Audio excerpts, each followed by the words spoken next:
என்ன திடீர்னு? சாந்தி, a surprise for you.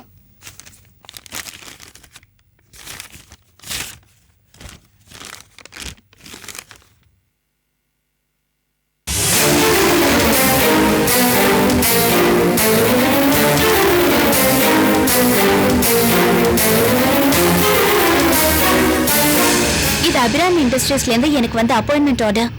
நான் இப்போ அபிராமி இண்டஸ்ட்ரீஸோட அட்மினிஸ்ட்ரேட்டிவ் மேனேஜர். இப்போ நாங்க நடக்கிற எல்லா விஷயத்தையும் உங்ககிட்ட சொல்லலாம்ல, அதுக்குதான். அதுக்காக நீ எவ்வளவு பெரிய ரிஸ்க் எடுத்திருக்க தெரியுமா? நீ எதுக்காக வேலையில சேர்ந்திருக்கங்கிற உண்மை தெரிஞ்சா அந்த அபிராமி என்ன வேணாலும் செய்வா. அது சரி, நீ அவகிட்ட வேலைக்கு போய்தான் உன் குடும்பத்தை காப்பாத்தணுமா? இப்படியே அபிராமிய பார்த்து எல்லாரும் பயந்துட்டு இருந்தா அப்ப அவளை யார் தான் அடக்குறது? நீ சொல்றதும் சரிதான். ஆனா அதே சமயம் நீ உன் வாழ்க்கையை பணைய வச்சு இதை செய்யணுமான்னு தான் நான் யோசிக்கிறேன்.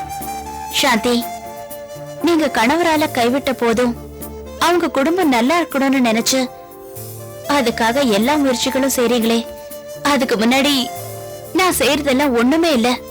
உங்க மாமனார் திரும்ப வந்து அபிராமி கிட்ட இருக்கிற சொத்துக்களை எல்லாம் வாபஸ் வாங்கி நீங்களும் கார்த்தியும் ஒண்ணு சேர்ந்து சந்தோஷமா வாழணும். அதுக்கு இந்த அணிலால முடிஞ்ச ஒரு உதவி, அவ்வளவுதான்.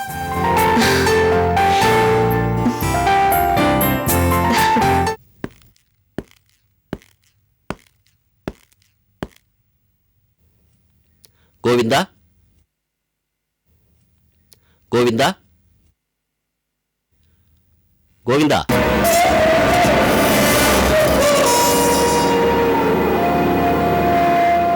வா, நான் உங்ககிட்ட கொஞ்சம் பேசணும்.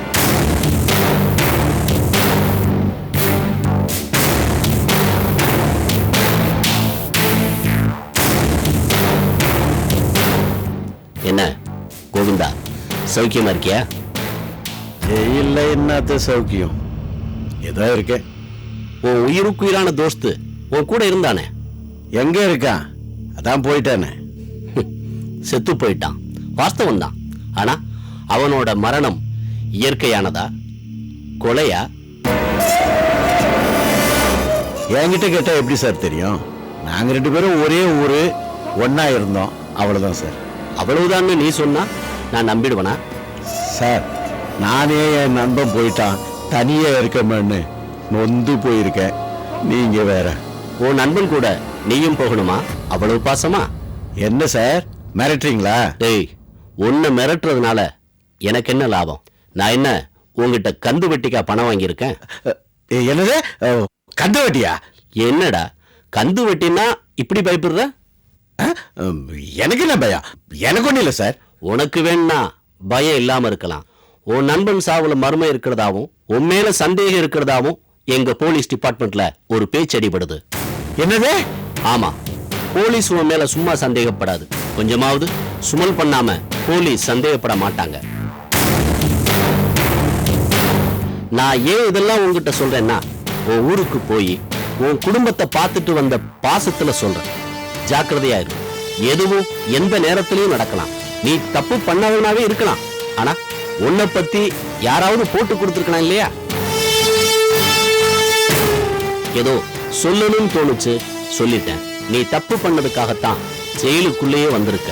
ஜெயிலுக்குள்ளேயே தப்பு பண்ணா என்ன தண்டனை தெரியுமா?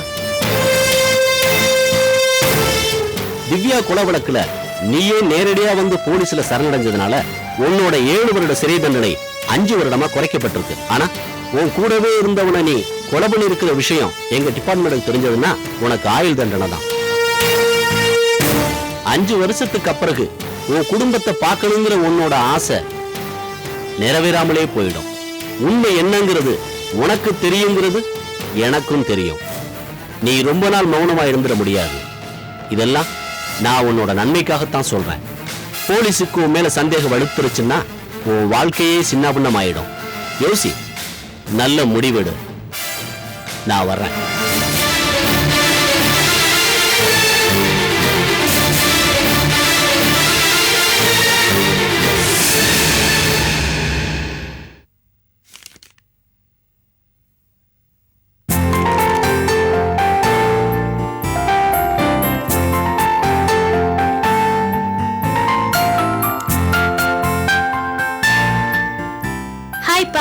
ஹாய்மா. அம்மா எங்க? கோயிலுக்கு போயிருக்கா. இன்னைக்கு ஒன்னும் வெள்ளிக்கிழமை இல்லையே. இன்னைக்கு அவ பொண்ணு வேலைக்கு போன நாள் இல்லையா? அப்பா, நான் வேலையில ஜாயின் பண்ணேன்னு உங்களுக்கு கோவமா? அதெல்லாம் ஒண்ணும் இல்லம்மா. இந்த வீட்டுல உனக்கு என்னம்மா குறைச்சல்? நீ வேலைக்கு போய்தான் ஆகணுமா? உங்களுக்கு தெரியாதாப்பா, நான் பணத்துக்காக அந்த வேலையில ஜாயின் பண்ணல, சாந்திக்கு ஹெல்ப் பண்ணணுங்கிறதுக்காக தான். அந்த அபிராமி நல்லவே இல்லைன்னு நீயே சொல்லியிருக்கிற. அவகிட்ட நீ வேலைக்கு போய்தான் ஆகணுமா? இல்லப்பா, தன்னோட மாமனார் குடும்பம் தனக்கு கெடுதல் பண்ணிருக்குன்னு தெரிஞ்சும் அந்த குடும்பத்துக்காக பாடுபடுற சாந்திக்கு நான் பண்றது ஒரு சின்ன ஹெல்ப் தான். ஆனா இதை நான் ஒரு பெரிய தவமா நினைக்கிறேன். நீ தவமா நினைக்கலாமா? ஆனா எனக்கு பயமா இருக்கே. ஏன்பா அப்படி சொல்றீங்க?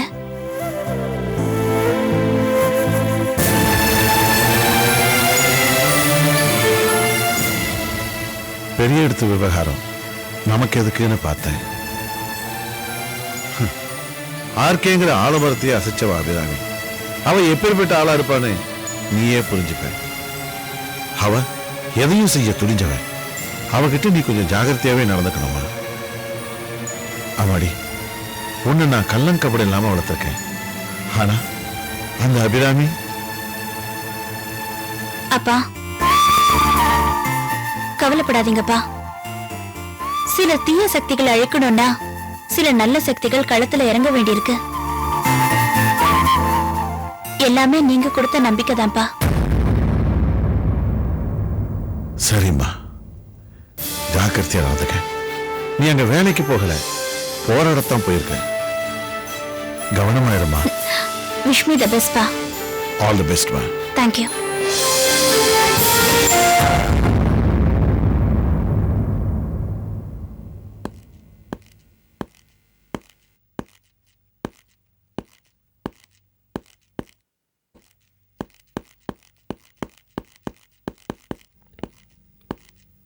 வாங்க சார். வணக்கம். வணக்கம்.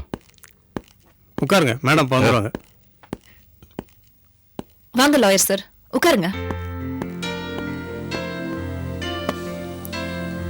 என்ன போன்ல ரொம்ப முக்கியமான விஷயம் சொன்னீங்க? ஆமா, நீங்க சும்மா இருந்தாலும் உங்க சொந்தக்காரங்க உங்களை சும்மா விட மாட்டாங்க போல இருக்கே. ஏன், இப்ப என்ன பண்ணாங்க? ஆர்கேயோட வாரிசுங்களாம் ஒன்னா சேர்ந்து உங்க பேர்ல கேஸ் போட போறதா எனக்கு ஒரு இன்ஃபர்மேஷன் வந்திருக்கு. என்ன கேஸ்? வேற என்ன, சொத்து விவகாரமா ஏமாத்தி வாங்கிட்டதா இருக்கும். ஆனா அவங்க அதை பெருசா எடுத்துக்கலையே. ஆர்கே மேடம் வீட்டுக்கு வந்துட்டு போனதுக்கு அப்புறம் எங்க போனாருன்னே தெரியலையே. அவர் எங்க போனாருன்னு இது வரைக்கும் எந்த இன்ஃபர்மேஷனும் கிடைக்கலையே.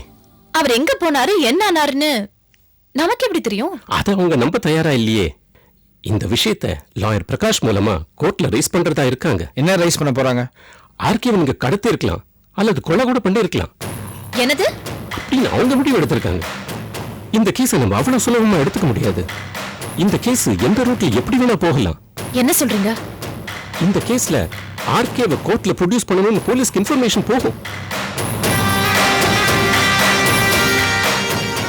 அங்க ஆர்கே தன்னை மிரட்டதுனால தான் சொத்தை எழுதி கொடுத்துட்டேன்னு சொன்னாருன்னா நம்ம நிலைமை என்ன ஆகும்? என்ன அபிராமி தான் கடத்தினா, கொல்ல பண்ண முயற்சி பண்ணா, ஆனா நான் தப்பிச்சிட்டேன் அப்படின்னு என்ன வேணும் சொல்லலாமே மேடம்.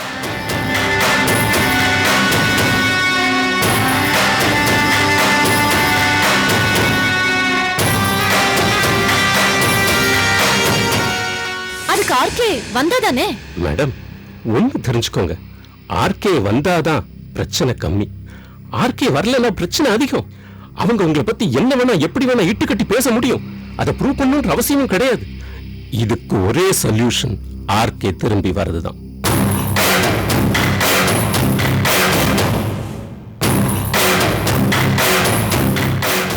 மேடம், ஆர்கே உயிரோட இருக்காரா? என்ன வக்கீல் சார், எங்களே சந்தேகப்பட்டு கேள்வி கேட்கறீங்க? உண்மையிலே அவர் எங்க இருக்காருன்னு எங்களுக்கு தெரியாது. கூல் டவுன் மேடம், நான் உங்க வக்கீல், உங்களை நம்புறேன். நான் இந்த கேஸை எப்படி ஹேண்டில் பண்றதுன்னு ஸ்டடி பண்றேன். ஓகே மேடம், நான் கிளம்புறேன்.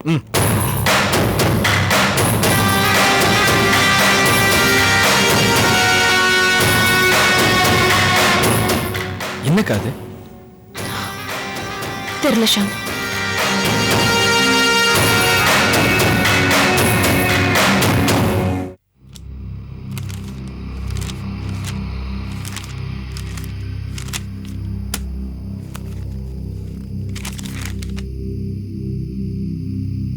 காஃபி.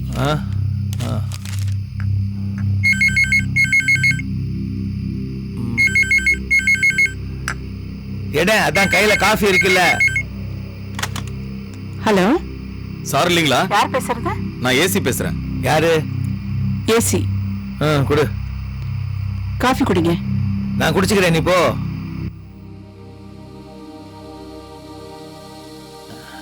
ஏயா செல்போன் எதுக்கியா இருக்கு?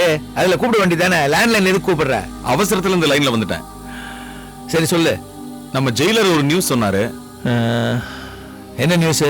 நீங்க தண்ணி இல்லாத காட்டுக்கு அனுப்பணும்னு சொன்னீங்களே, அந்த இன்ஸ்பெக்டர். ஆமா, இன்ஸ்பெக்டர் கனி. அவருக்கு டிரான்ஸ்ஃபர் ஆர்டர் வந்தாலும் எப்படியோ லாயர் பிரகாஷ் மூலமா பிரஷர் பண்ணி மறுபடியும் இங்கேயே போஸ்டிங் வாங்கிட்டாரு. சரி, அதனால நமக்கு என்னையா பாதகம்? இன்ஸ்பெக்டர் கனி ஜெயிலுக்கு போய் திவ்யா மர்டர் கேஸ்ல ஜெயில இருக்க கைதியை பார்த்து பேசியிருக்கான். யோ, அந்த இன்ஸ்பெக்டருக்கு ஜெயில் கைதி கிட்ட என்னையா பேச்சு? இன்ஸ்பெக்டர் கனியும் அட்வொகேட் பிரகாஷும் ஜெயில இருக்க கைதி மேல சந்தேகப்படுறாங்க சார். இன்னொரு கைதி சாவுக்கு அவன் தான் காரணமோன்னு நோண்டுவாங்க. அப்படி நோண்டினா அபிராமி கந்துவட்டின்னு கதை நீண்டுகிட்டே போகும் சார். இன்ஸ்பெக்டர் பேசிட்டு போனதுல இருந்து அந்த கைதி டென்ஷனா இருக்கான்னு அந்த ஜெயிலர் என்கிட்ட சொன்னார் சார். ஏசி சார், இதனால நமக்கு என்ன சார் பாதிப்பு? ஒரு பிரச்சனையும் வராது. ஏன்னா ஜெயில இருக்கிற ஒரு கைதி இன்னொரு கைதியை கொன்னேன்னு ஒத்துக்கிட்டான்னா அவன் கந்து வெட்டிக்காரனை கை காமிக்க போறான். கந்து வெட்டிக்காரனை போலீஸ் மிரட்டும் போது அவன் அபிராமியை கை காமிக்க போறான். இதனால பாதகம் யாருக்கு? அபிராமிக்கு. புரியுதா நான் சொல்றது? Anyway, thanks for the information. வேற ஏதாவது நியூஸ் கிடைச்சதுன்னா எனக்கு உடனே ஃபோன் பண்ணுங்க. Okay sir.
சுயமா சம்பாரிச்சிருந்தா காரோட அருமையும் பணத்தோட அருமையும் உனக்கு தெரிஞ்சிருக்கும். அது சரி, யாரோட கார் தானே, அதான் காருக்குள்ளே கீழே வச்சுட்டு போயிருக்க. அலட்சியம். ஆமா, எப்பவுமே கூட ஒரு பாடி கார்டு இருப்பானே, இன்னைக்கு இல்லையா? லீவா? அப்போ இன்னைக்கு நான் உனக்கு என்ன வேணாலும் பண்ணலாம்.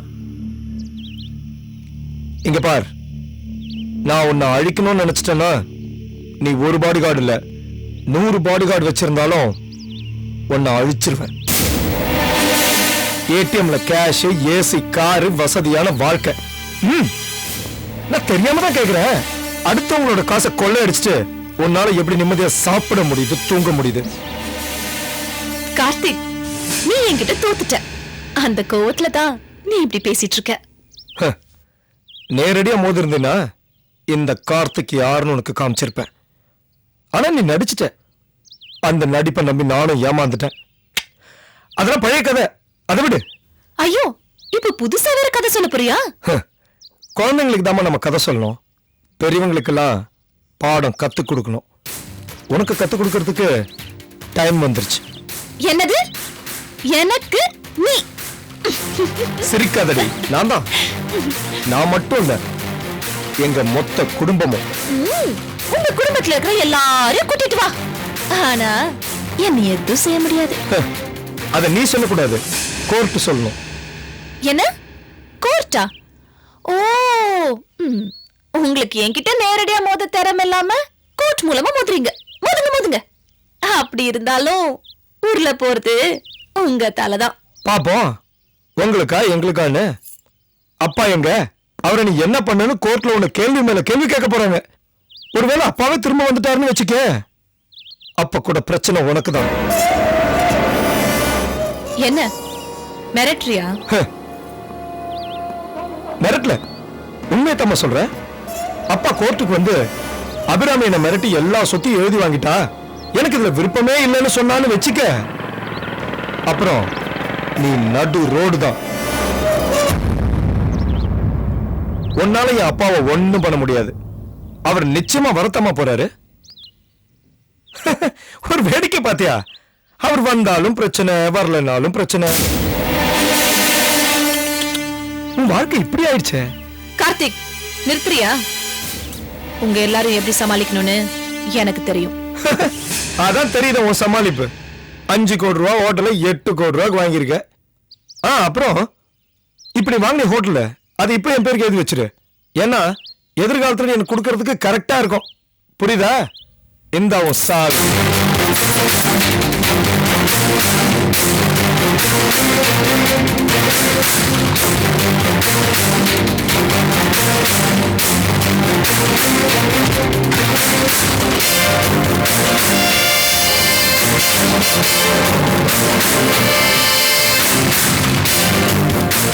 ஒரு வேடிக்கை பாத்தியா? அவர் வந்தாலும் பிரச்சனை, வரலனாலும் பிரச்சனை.